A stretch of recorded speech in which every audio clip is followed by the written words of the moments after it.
Hi, good afternoon, everyone. Thanks so much for being here.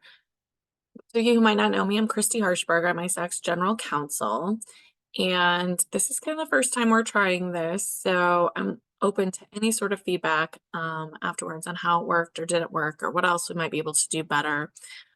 Just a couple logistics. So we want to try to make this interactive so that anyone can participate. So if you have a question, a comment, feel free to unmute yourself and participate, and then just try to mute yourself when you're not speaking so that we don't get feedback and interruption. I've got a few questions that folks submitted ahead of time. On a couple of them, I have some info that I can share. Several of them are more just let's hear what other people are doing and get feedback from the group. So I hope that folks will jump in on that because I don't want this to be just me lecturing at you all. I really want it to be a group discussion. I see Gabby's on here. Big thanks to Gabby from Polk County for suggesting this idea and kind of getting the ball rolling so we can share about what we're doing. Unless there are any other questions right now, I'm going to go ahead and jump into the questions that I have so that hopefully we have plenty of time for any other questions or comments. So the first one I have is, with proper documentation, is it okay to reimburse your public health department for expenses they incurred related to approved opioid fund usage? Our plan is to reimburse them a certain dollar amount each year for wages, training, programming, etc. There isn't, so several of these questions are sort of, can we do this? Can we do that? Which I think this is a great group to discuss that with. It would just, as an overall caveat, always talk to your county attorney about this. There isn't going to be any sort of agency approval that you have to get on how you use those funds. But of course, you want to make sure that you're using them in line with sometimes called Exhibit 1, sometimes called Exhibit E to the National Settlement and the State MOU. Anybody ever has questions about where to find that, it's on our website and I can help direct you there. But so I would just say, you want to make sure that it's for abatement, not any sort of past expenses, and then make sure all those uses are approved under the MOU. And then the other thing I would just mention, because it talks some about salaries, is you want to make sure that you keep the administrative cost limitations in mind. That's at 2.5% for Iowa. So it's a pretty small percentage that can be used for administrative type costs. Does anybody else have comments or further questions on that one?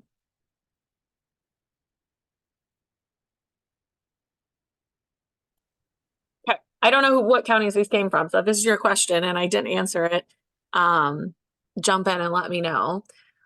But the second one is, other than adhering to the MOU eligible uses, what guidance do you have for sub-awarding funds to local service providers and nonprofits?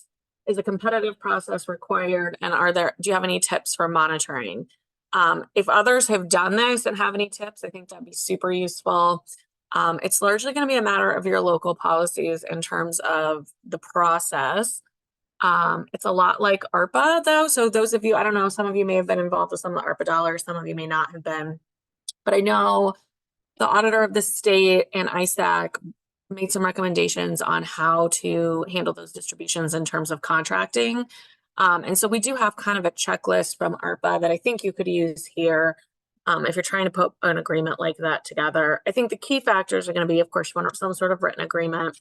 And then the thing the auditor of the state was looking for with ARPA, and again, I would assume would be similar here, is how the county is going to have some continued oversight to make sure that those funds are indeed being used for approved purposes.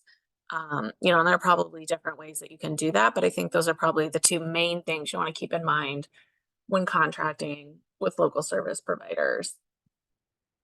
Does anybody else have comments? Has anybody else done this yet? Distributed out to another nonprofit or service provider?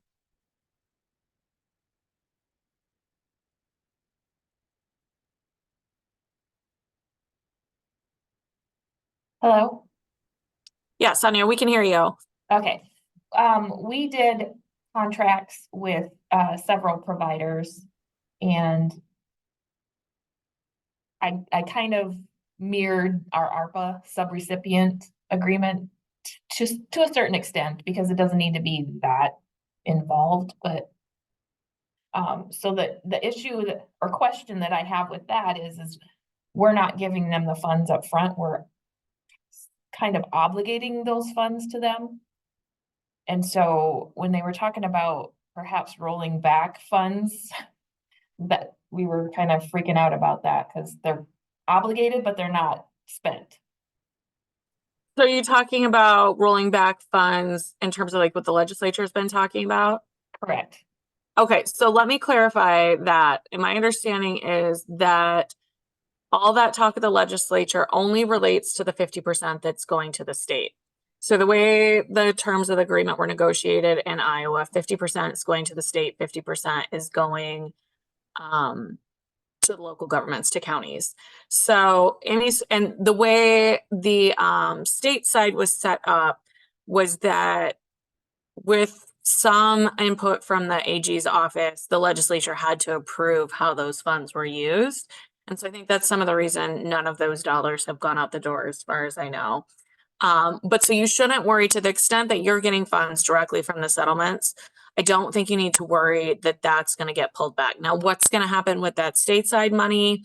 And if you've been talking to state agencies about using some of those state dollars, that's where, it sort of depends on what the legislature ends up doing. Yeah, we didn't request any further funds, as far as state dollars. Yeah. So, So if those are your funds that you're receiving directly from the settlement, you should be good. okay, thank you for clarifying that. That makes me Yeah, feel a I whole know. It lot was better. really confusing the way that bill was worded and how they're having that conversation. But yes, those dollars are yours. And that's part of the reason we advocated for that happening, for those dollars to go directly to counties so that we didn't get caught up in the bureaucracy of the state process. Thank you. Yeah, absolutely. The next one I've got is one that I don't have an answer for, but if folks have examples they would like to share, I think it'd be great. I'd like to know how counties are spending funds related to prevention and how activities are aligned with other opioid prevention funds from Iowa, Iowa HHS, SAMHSA, or other funders.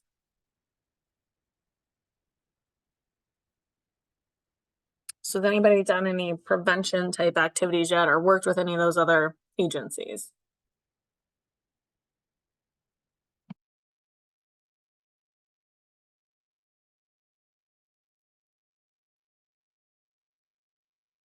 We haven't funded prevention efforts yet, but I can speak to how we plan to work with those other entities.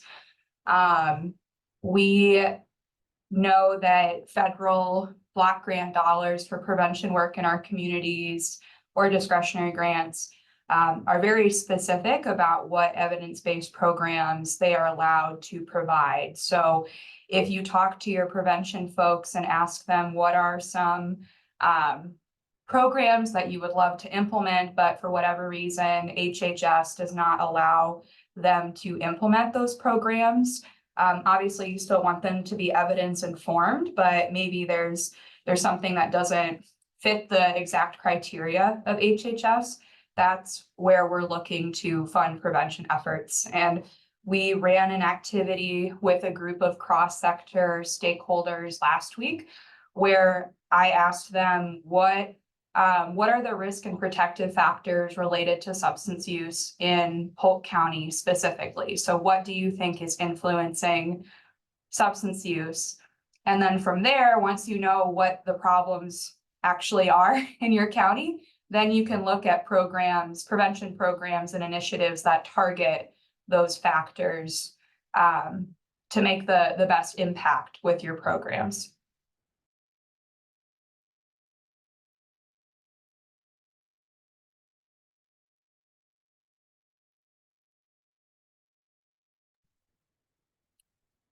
And if anybody, as this moves forward, you guys get examples that you want to share with the group, you can always send those my way and I can share them too. Or if there's ever somebody, that you would like ISAC to reach out to try to come talk to this group, I'd be happy to do that too. I don't always know who those contacts might be, but I'm sure that we can figure it out. If there's ever an agency like that you want to chat with. Okay, here's the next. What are deadlines to obligate and expend the funds? So this is an area where this is different than ARPA. ARPA had a pretty hard and fast deadline in terms of obligation and spending. That is not the case with the opioid settlements. Most of them are for a term of years. So where some of the spending, I think, confusion comes in is trying to figure out exactly what you're going to get, when, and how to spend it based on that, because each settlement has a slightly different term of years. I think it was the Walmart settlement that decided to accelerate like the first 5-year payment. So you got a pretty big lump sum, big-ish lump sum at to start, and then you won't get any more for a few years, and then you'll continue to get some. So you've almost got to really look at each settlement and try to figure out what your county's getting to plan. But there isn't anything in the settlement that would say you have to have it all spent by, 2026 or whatever. Anybody have anything to add on that one? That one's kind of a clear one, I think.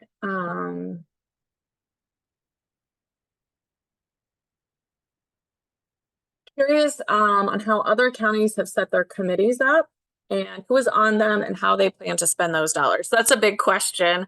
If we kind of want to break it down into parts, if anybody has set up a committee and sort of how you figured out who those stakeholders were that you wanted to involve in your committee, it's probably going to look different in different counties, but I think sharing that could help folks get started.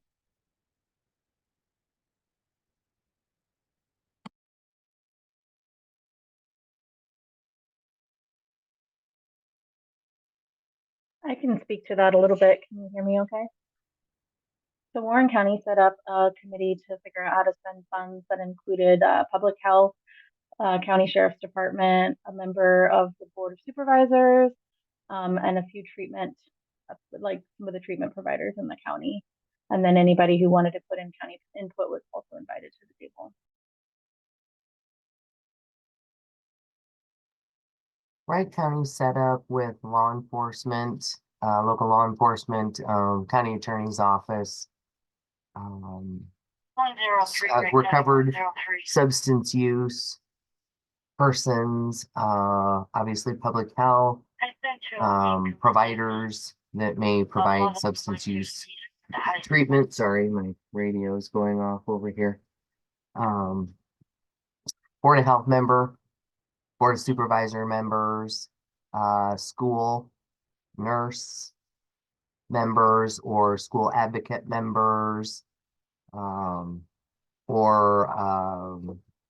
let's see what ministerial.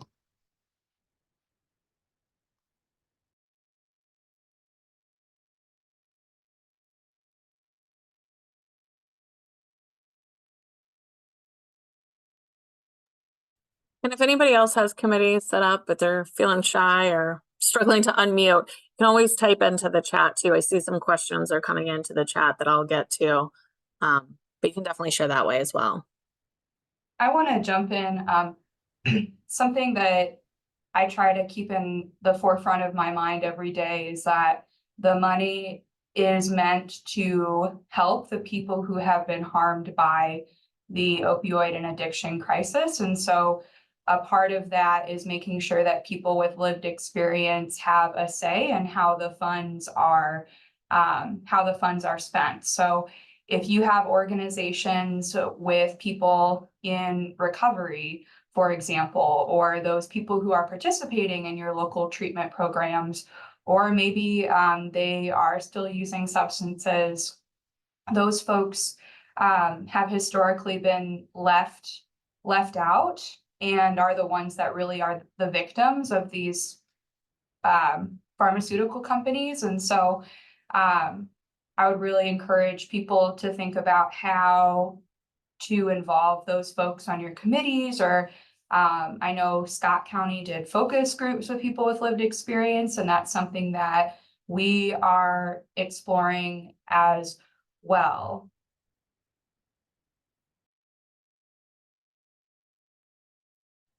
I could follow up with Gabby too. Hi, Eric from Clinton County. Is that's had a impact on us too, on kind of what we're doing, is including families and people who have fortunately beaten this thing, to not really only get their stories, but also what's been helpful to us is they've showed us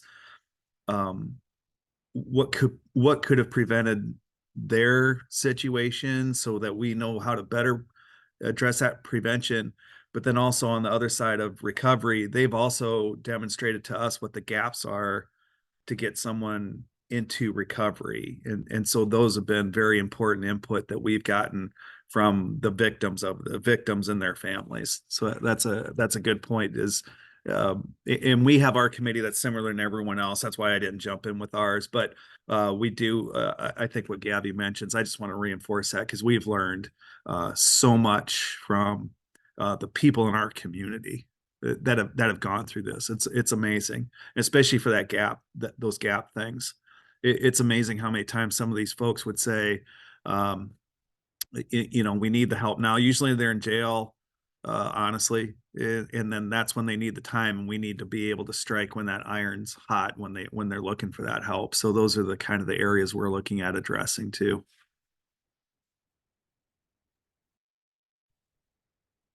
And yes, that's exactly right. Because the people that we have on that have recovered or in recovery, I see that the group of all of the stakeholders, most of the conversation or any conversation on what we can do, most of the time look to that person to, do you think that would work? Or what was your experience? And would you follow guidelines like that? So no, I totally agree there. That was the best move we did, was put on recovered individuals on our group.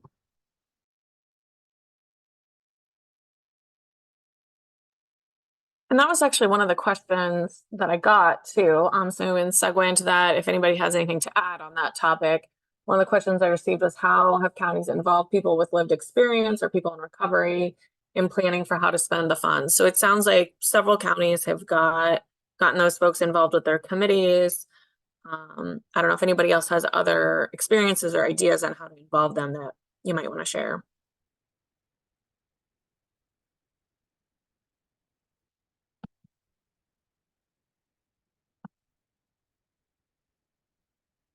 Sounds like we covered that one for now. So we talked about a little bit about how committees are set up and who's on them. In terms of how we plan to spend the dollars, I think we'll hit some of those things with some of the other questions.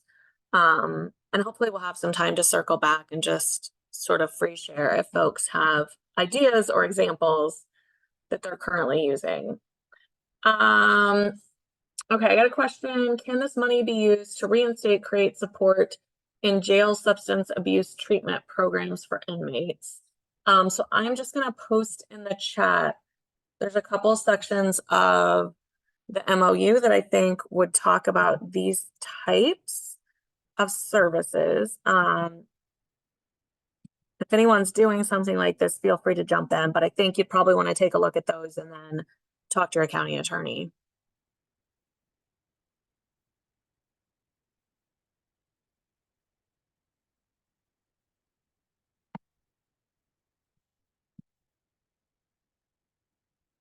And then the next one I got is, if interest is made on the county opioid settlement funds, can they be placed in the general fund or must they be placed in the opioid settlement account? So I'm going to also put in the chat, if anybody wants this via email though, because it's pretty long. This was a question we actually posed to the AG's office and the auditor of the state, and they came back and said that their interpretation, oh, it says it's too long, that their interpretation was that interest needs to go back into the opioid settlement fund. And they gave a bunch of rationale, which I'll try to break it up into a couple so I can put it into the chat. But again, if anybody wants it via email, so it's a little easier, I can send it that way too. But that's the short answer. And then I have the long, the long rationale behind it. And I know when this came out, a couple counties had said, well, that's not how we've been doing it. And you want to think about then how to maybe kind of get that sorted out and put back. But again, talk to your county attorney about it. But I think the research they put together is pretty strong.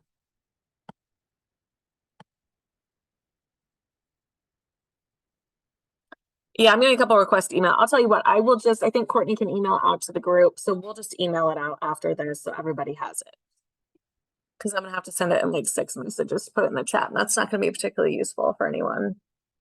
So watch for an email coming on that, particularly if you have questions on that one. So those are the questions I got ahead of time. I got a couple other questions that just came in recently that I haven't had a chance to look at too closely. Possibility of opioid settlement funds being used for drug court. I have not looked at the MOU directly in relation to that. Has anybody else had thoughts about that or doing something in relation to that?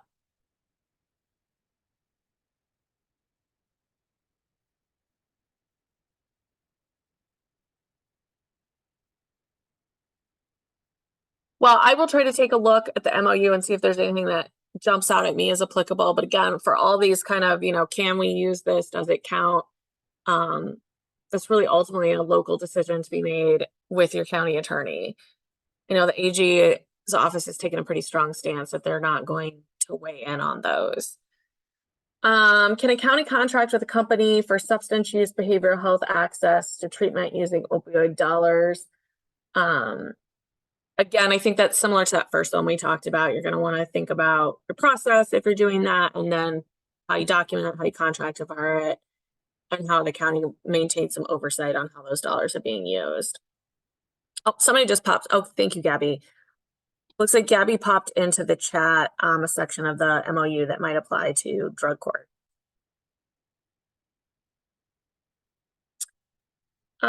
See, this is Eric in Clinton County again.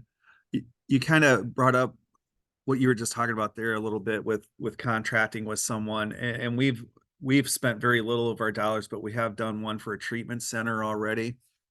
But I'm sorry, a recovery center. And what we looked at with that, though, it's very difficult to find treatment and even prevention and recovery that's very specific to opioids. Like a lot of this is cross usage, substance abuse.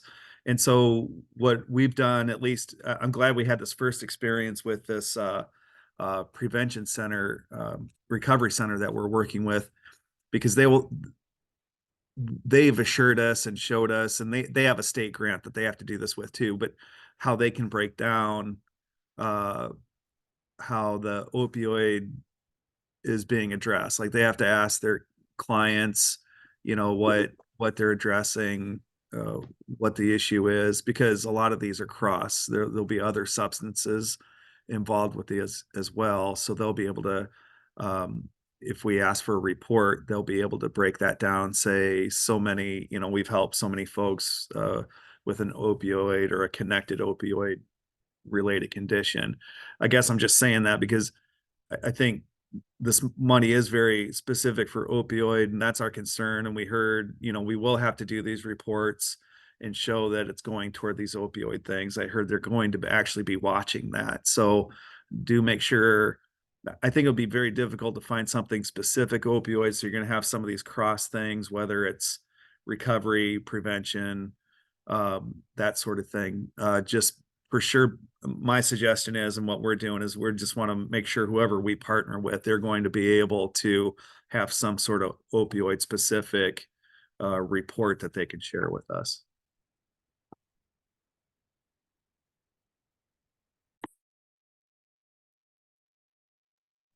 Yeah, and while we're talking about reports too, I'm sure a lot of you know this, but I just wanted to mention all 99 counties got their reports put in with the AG's office. So bravo on that. So that's the report you'll do with the state every year. And then there's also a couple of settlement specific reports. There's one that I think you've already done that is related to, I'm going to forget the settlement name, but it's a settlement that's in bankruptcy, and you do that one regardless of whether or not you've spent any funds. And then I believe there's one other settlement related report that you will do once you start expending funds. So if you ever have questions about which report this is, deadlines, etc., feel free to reach out. Christy, this is Lisa from Jackson County calling, or on the call today. Yes. I'm the one that put the question in the chat to begin with. I'm a little confused, and I hope I'm not. So we've gotten all of these funds into a bucket. So we've dumped all of this opioid money into a bucket, and we're getting interest into the bucket. But do all of these settlements have to be segregated? So we got this much from Janssen, we got this much from Walmart, we got this much from Walgreens. And when we spend that money, how do we know who we spent out of whose bucket? Yeah, that's a good question. I'm going to turn to somebody else that's maybe auditing the funds for an answer, or handling the funds for an answer on that one, how you're tracking it. If you ever have questions, I will say the part that I think I can answer. If you ever have questions about, sometimes those payments come in and it's not super clear when they come in which settlement it's for. Roma with Brown Greer, they're the fund administrator, has always been very helpful with me with those types of questions. And I can put her email in the chat if you haven't talked to her. But I think that's probably the quickest way to get that sort of help if you get a payment and you're not sure which settlement it's for. But I would certainly take other suggestions on how to actually track it once it's in the county system. I'm okay taking it in. I'm more concerned about when we spend it out. How do we know that we're spending Walgreens money or Walmart's money? So I'm a little bit confused and concerned about that we've done our reporting correctly. We came up with a form that anybody that wants opioid money has to apply for it, and they have to tell us exactly where they want under what the guidelines are. You can see that you've got a 1.2 G for the treatment of incarcerated population. We make them tell us how they're going to be using these funds for. My question is who's going to be monitoring if these really are appropriate uses of opioid money?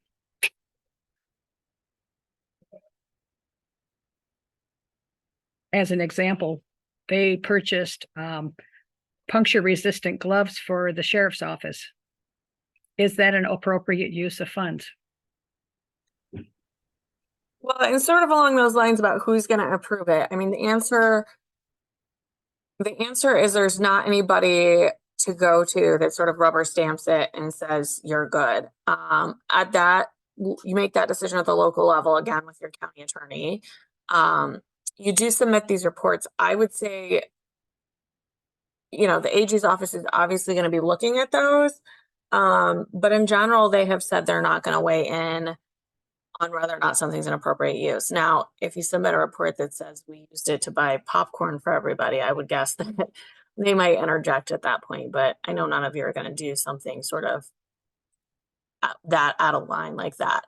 So I think, but understanding, if you do feel like it's not clear to you under the MOU, I would say that you work with your county attorney and you have some documentation about what sort of analysis you went through so that you can justify why you made that determination if you were ever questioned. But there isn't sort of an agency that's going to be overseeing approvals or disapproving uses, if that makes sense. I appreciate that. And if you would, maybe when we're emailing all of this stuff, reach out to a phone number so I can make a phone call and have a further discussion about the funds. Thank you. I can jump in about where the money is held. So we decided that we would divide the pots of money based on the reporting that we have to do, which my office lights just turned off in the middle of talking. So for us, that's 2 pots of money, one being the NOTE, National Opioid Abatement Trust, that has its special reporting. That's the bankruptcy one that Christy was talking about. And then everything else right now. So it's only 2. We're not dividing it by every single company, but it is a way for us to keep track. So when we need to pull the numbers for the reports, it's just really easy for us. So the third report my understanding of that third report, because I saw in the chat about it, is that it's only for administrative costs. So that 2.5%, that's non-opioid abatement strategies. Is that correct? Okay. So if you spent the note money specifically, just the note administrative expenses, or any administrative expense? Yeah, I mean, my understanding it's just the NOAT funds. No, I've been saying note. No, I don't know if I'm saying it right either, but you know what I mean. The Whatever, the yeah. bankruptcy one. Okay. Okay, I mean, that's my interpretation as well. I just wanted to make sure that I'm doing it right.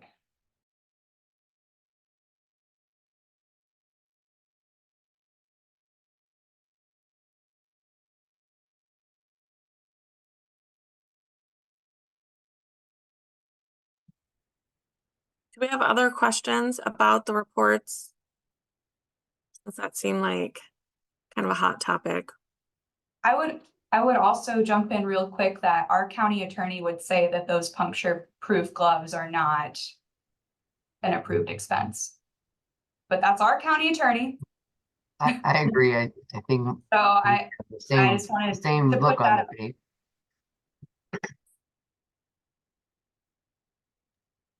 I may have overdone how that pot of money is kept track of, but there's a specific line items for each. So using that, I think is it Annex A? Which one is it that gives specific guidelines for using the opioid dollars? There's a line item for each of those. So if you used it for MAT, dollars, I budgeted a certain amount of dollars in there. If you used it for prevention, the incarcerated. So I have each of those split out. That also helps me at the end of the day with the report.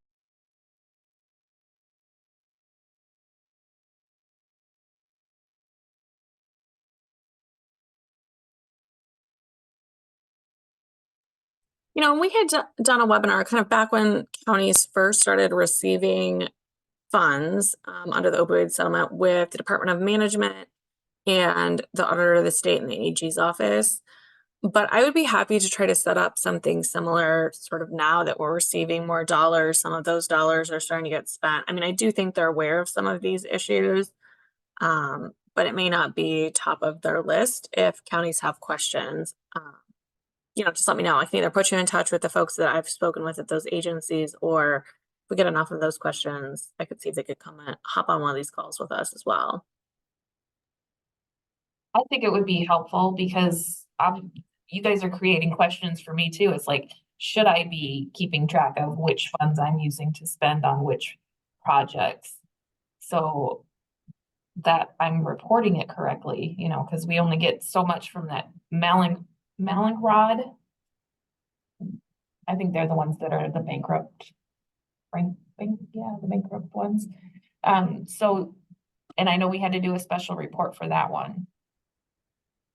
So I think it would be helpful to get information on if we need to be separating them and spending them separately. Okay. I will reach out to the folks that we had do that last webinar. I can see if by chance they're available for our April call for this call, and if not, I'll try to get something separate set up with them. But I can definitely do that. And while we're talking about the bankrupt ones, I will say the other thing I've been getting some questions about is I think counties have gotten notices on a different bankruptcy, but it's still related to these opioid settlements, that you need to opt in or opt out or file your liens. I spoke with Erin Dickinson, the outside attorney that's been working on this for counties in Iowa, and she is going to handle to the extent anything needs to be filed related to that. So your individual counties don't have to take any action, but they have to notify all you. So if you get that and you're confused, it's one last thing on your plate. My question is, if you split it out into funds, do you also split out the interest?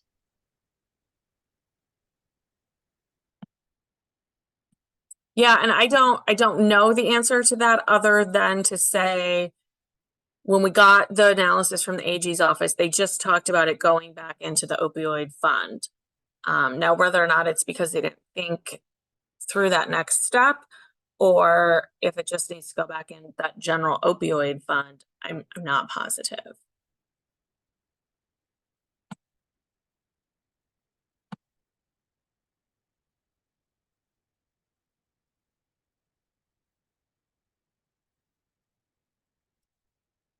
I think that's all the questions I had emailed in, but I know there's a couple that came in right away in the chat. So let me see if I can go back up and pull those. I think we covered the one on jail programs. Okay, here's one I don't know the answer to either. Are opioid funds from the settlement considered state federal funds when it comes to matching for grants that call for matching? You know, my sort of off the cuff answer would be no, because they're coming directly from those private entities to the counties, but it's not something I've looked at. So I don't know if anybody else has had that experience that might have more to share.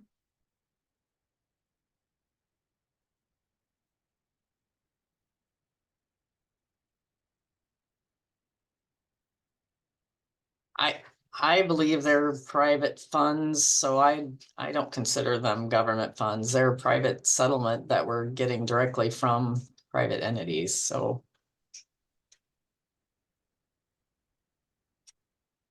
Yeah, you know, I think the answer might be different. And again, we don't know what's happening with the state side, but if some of the state's 50% were to go to some of these behavioral health regions, then that might be a different answer. But that would kind of be my thought, is that those dollars are coming directly from the settlement to the counties. They don't ever touch federal or state agencies.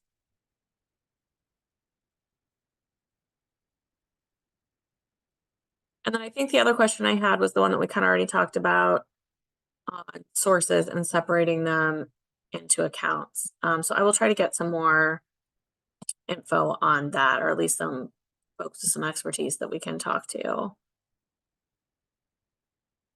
So I think that's it on questions I've received. We've got about 20 minutes left. If anybody else has other questions or just wants, like I said, share their experience, share what their county is doing, this is our time that we can do that.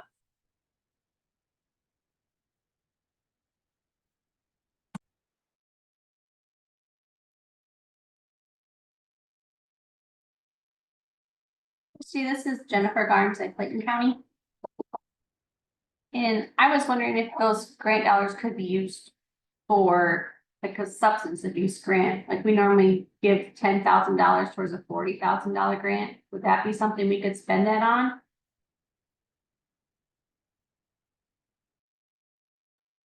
You mean the match? Yes, the match. Or is that not something we could use that for? I did the substance use grant last year. I'm not sure if I'm going to write it again this year, because you're right, it's only like $10,000 and it's a 3-to-1 match. And I took it as you couldn't use the opioid dollars to match the dollars for the substance use. And it actually, because it's 3-to-1, kind of took up work because it's kind of duplication. So I may not write the substance abuse grant this year and use the opioid. No, if anybody weigh in and tell me if that's a good, bad, or ugly idea. Yeah, and that's what it is. It's like we spend 40,000, get 10,000 back, so it's basically spending 30. But if we could not write for that and use the grant dollars to kind of act as its own funding for those programs, that would be great. Because we were doing Generation RX, which is evidence-based, and that appears to look like it would fit into the opioid reduction.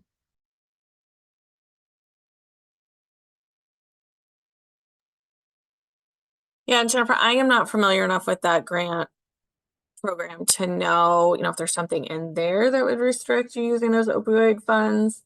I think on the opioid settlement side, the key would just be, does that grant go to uses that are covered by the MOU? Well, and I think that grant's available out there right now, like it's for fiscal year 25. Now they're accepting the applications, so now might be a good time to look at that. We've already said we're going to do it, but I haven't delved into all the legalese with what goes behind it. It's just something we've always done. But now that we have money for opioids, it's like, well, do we want to continue doing this or not? If I don't know, that's just one of the questions that we've had. April 11th is the deadline for that.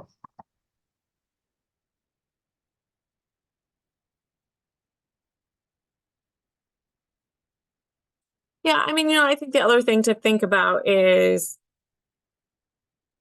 I know kind of the overall intent with the opioid settlement is not to replace things that you're already doing, right? But to add new programs and new supports. So I don't know, you might want to consider if that's a case where if you're not going to do the grant, but do the same thing with opioid dollars, are you doing something new or are you just replacing something? But if anybody else has had, like I said, I have not had experience with that grant. So if somebody else has more real world knowledge of that than I do, please jump in.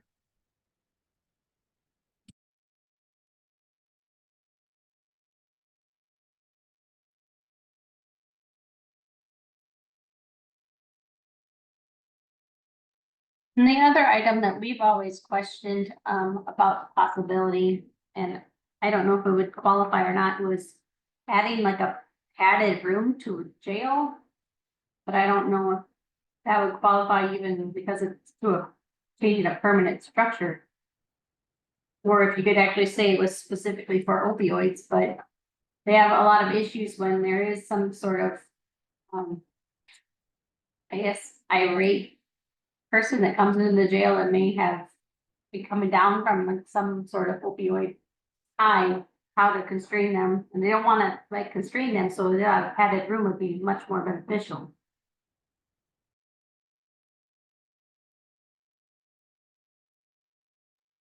I thought I had a question similar to that come in. I'm not finding it quickly. To remember what the result was, but I think it's just you're gonna have to go through that MOU and see if there's somewhere that you can make that plausible connection. Has anybody else done something like that? Because like I said, this question sounds vaguely familiar to me. We haven't done anything like that, but our county sheriff office was asking about, they were having isolation cells and if we could help with opioid funds for those isolation cells because of, again, kind of the same thing, putting them kind of in a padded room, but not really, but they need to be watched. So, I guess I was listening to see what the answer for that would be. I mean, I'm not afraid to jump in. It is again, my county attorney. But to me, when I look at the jail related, incarceration related things, it's specifically talking about treatment. So that would be a hard no from our county attorney. I'm going to digress on the match in that substance use. You just have to determine, which we haven't totally, if those opioid, if we consider them private, and if that's something that your county attorney agrees that they're private funds, you potentially could use them as the match. However, no state or federal funds may be used. And that says that in the grant. So if it's a state or federal fund,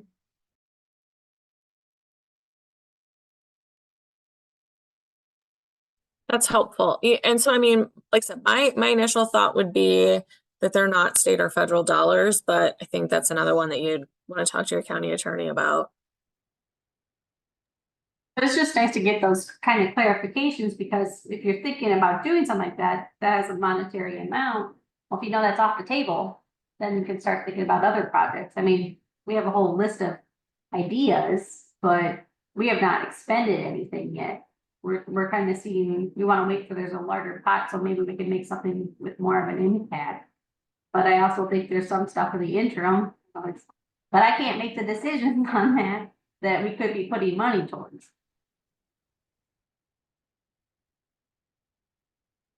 Oh, I don't know if you saw my comment in the chat box there, but our coalition is applying for the Drug Free Communities Grant. That's a CDC grant for youth.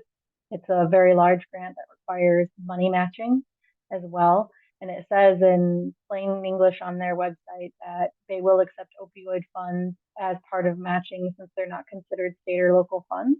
So I don't see why a state grant would be any different as long as what you do with those grant dollars and the way that you report is captured by the MOU.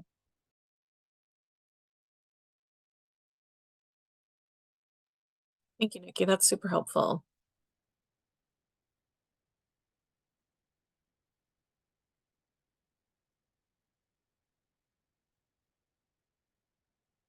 Any other comments, questions, examples we want to share today?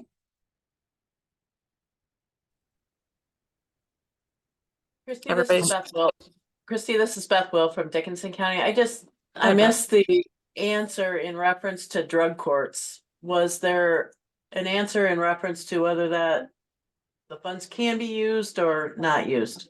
So I think that's when you've got to look at the MOU, but I believe Gabby put it in a section of the MOU that talks about support treatment and recovery courts that provide evidence-based options for persons with OUD and any co-occurring SUD MH conditions.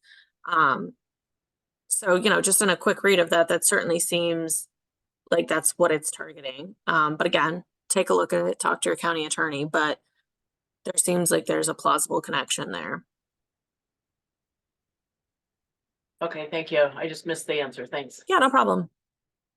We also considered the drug court, but also like the juvenile diversion program to start out with. That's kind of a little separate program and track and a path maybe for the prevention and treatment.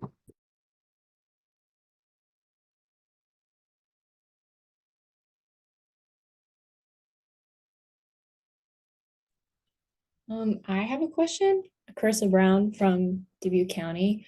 I was wondering if anybody has had a similar discussion where we've been talking about having, I don't think we'll physically separate it. I've been talking to my county auditor about it, but like separate funding for people to apply for the money, but also having funds to use, like if you have a coalition or committee to move forward with. We don't have anything set in place, but it came up as like, should we, has any, or like, is this a thought we should have? Because we're looking at creating something where people can apply for the funding themselves. But also looking at creating a committee like people have talked about and using the ideas from that to bring forward ideas to spend the funds. So didn't know if that came up in conversation for anyone else. This is Sonia from Lynn County, and we did create a committee, and our committee got together and discussed having an open application process for like nonprofits and other places to apply. So we kind of called it the Lynn County Opioid Grant Program. So and we've had 2 rounds of that, and like I said earlier, we have obligated those funds. A lot of them were for like peer coaches and other staff positions. So we kind of obligated it over 3 years to make sure to cover them. So they're not hiring someone and firing someone, So that's what we've done so far.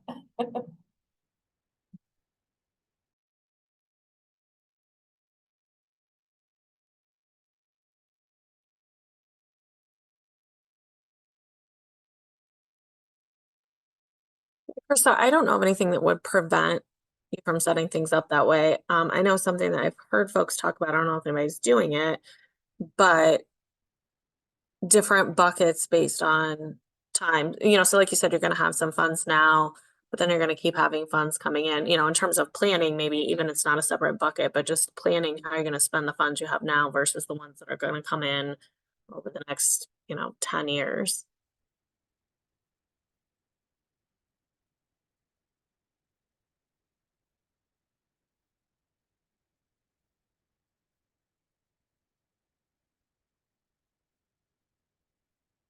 Okay, well, I want to be mindful of everybody's time. So let me just wrap up a little bit and make sure I have a plan going forward. So I'll work with Courtney. We'll get an email sent out following this. We've recorded the meeting, so we'll have this recording.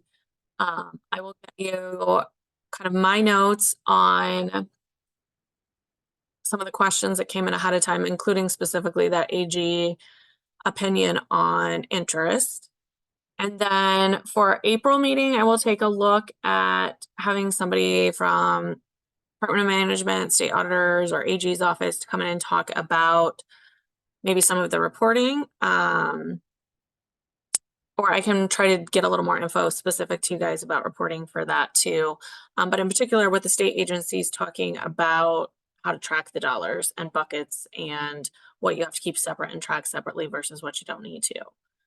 And then we'll try to do, if I can get them to come, we'll try to do that kind of in the first 20 minutes, half hour, so that we still have some open share time like we did today.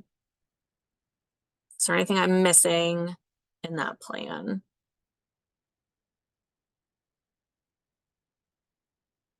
And our next meeting is,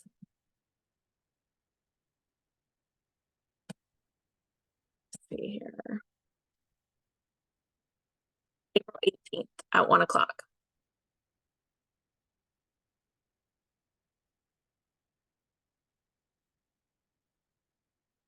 Gabby offered to share Polk County's strategic plan. So no, Gabby, if you just want to send that my way, I could send it out with the info from this as well. And like I said, I hope these have been helpful. We're happy to keep setting them up on a monthly basis. If anybody's got feedback on how to run them better, I think today worked pretty well. You know, we've got a big group, but everybody is able to unmute and share. But we're here to help. So if there's anything else I can do, just let me or Courtney know. And otherwise, we will see you guys back here in about 3 weeks. All right. Thank you so much. Have a good day, everybody.